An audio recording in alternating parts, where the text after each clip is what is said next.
Kako je počelo?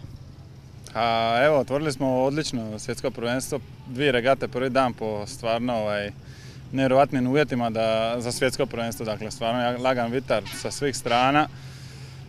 Prvu regatu smo otvorili odlično, prvi na prvoj bovi od Orce i vodili smo do pola regate, međutim onda smo upali u neke bezvjetrice i svašta je bilo po regatnom polju, završili smo 11. ukupno i bili smo zadovoljni s tim.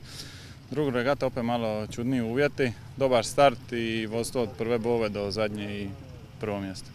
Prvo mjesto na svjetskom prvenstvu, pa nije baš tako loše za prvi dan. A naravno još da je ova prva bila prvo mjesto, da otvorimo prvi dan sa 2 prva mjesta, ja ne znam, možemo spakirati doma.